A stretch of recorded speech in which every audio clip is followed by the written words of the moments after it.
Hai teman-teman semua, pernahkah kamu merasa hidupmu terasa berat, penuh tekanan, stres, dan rasanya sulit sekali untuk bahagia? Jangan khawatir, kamu tidak sendiri. Kali ini kita akan membahas sebuah pendekatan yang bisa bantu kamu keluar dari lingkaran itu, yaitu psikologi positif, lebih tepatnya pada materi kualitas hidup atau quality of life. Tapi sebelum masuk dalam teorinya, kenalin dulu. Saya Agna Syafiq Ramadana dari mahasiswa UIN Salatiga Prodi Psikologi Islam. Jadi, apa sih sebenarnya kualitas hidup menurut psikologi positif? Ini bukan cuma soal punya banyak uang atau sehat secara fisik saja loh.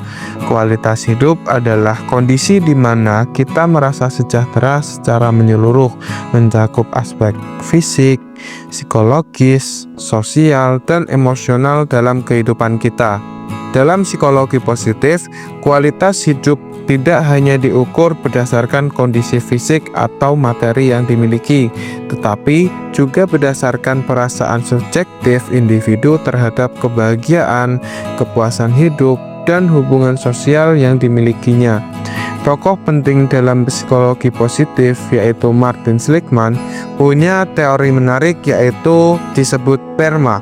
PERMA adalah kualitas hidup yang baik tercipta ketika individu mampu mencapai keseimbangan antara berbagai aspek kehidupan, seperti hubungan sosial yang mendalam, pencapaian tujuan hidup, serta pengalaman positif dan rasa berarti dalam hidupnya. Oleh karena itu, menurut Seligman, kualitas hidup dapat dicapai jika seseorang memiliki kebahagiaan dan rasa puas dalam setiap dimensi kehidupannya. Lalu, apa manfaatnya bagi kita? Riset psikologi positif menunjukkan banyak sekali dampak positif bagi kualitas hidup kita. Yang pertama, meningkatkan kebahagiaan dan kepuasan hidup. Menurut Ed Diener, kebahagiaan yang berasal dari pengalaman positif sehari-hari seperti pencapaian tujuan dapat memperbaiki kualitas hidup secara signifikan. Kebahagiaan ini tidak hanya berasal dari pencapaian besar, tetapi juga dari apresiasi terhadap hal-hal kecil dalam kehidupan. Yang kedua, membangun optimisme. Sikap optimis terhadap masa depan dapat membantu individu untuk tetap termotivasi meskipun menghadapi kesulitan. Optimisme mendorong individu untuk tetap berharap dan berusaha untuk memperbaiki keadaan yang pada gilirannya dapat meningkatkan kualitas hidup mereka. Orang-orang yang optimis lebih cenderung memiliki ketahanan mental yang baik, dapat mengelola stres yang lebih efektif, dan merasakan kepuasan hidup yang lebih tinggi. Yang ketiga, memperkuat hubungan sosial.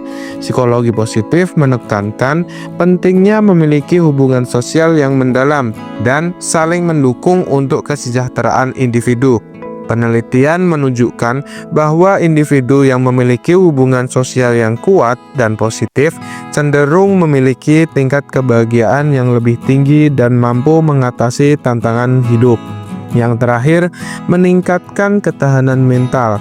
Ketahanan mental adalah kemampuan individu untuk pulih setelah mengalami stres atau kegagalan. Individu yang memiliki ketahanan mental yang tinggi lebih mampu menghadapi tantangan dengan cara yang konstruktif dan belajar dari pengalaman tersebut.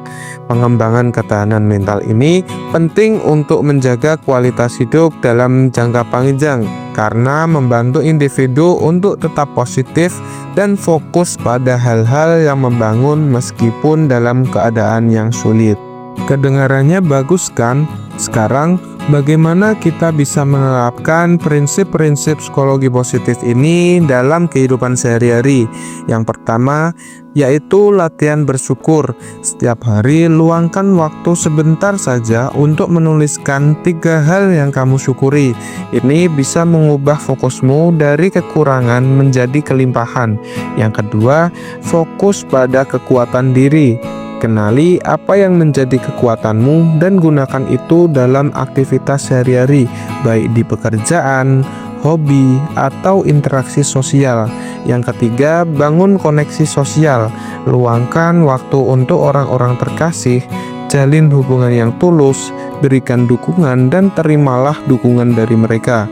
Yang keempat, praktikkan mindfulness, sadari dan nikmati momen saat ini. Ini bisa mengurangi stres dan meningkatkan apresiasi terhadap kehidupan. Yang kelima, ada tentukan tujuan yang bermakna. Punya tujuan hidup yang jelas dan bermakna akan memberikan arah dan kepuasan tersendiri saat kita mencapainya.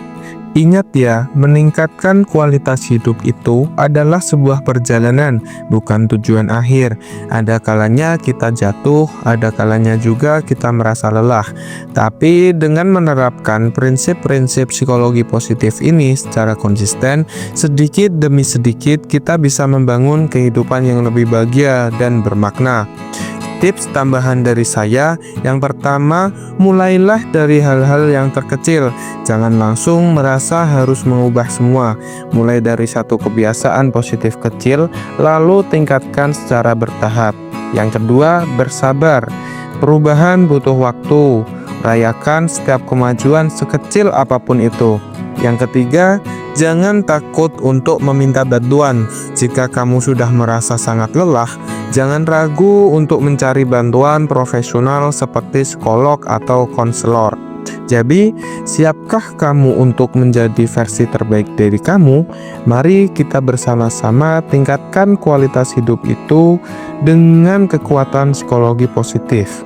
Sekian yang dapat saya sampaikan, kurang lebihnya minta maaf. Wassalamualaikum warahmatullahi wabarakatuh.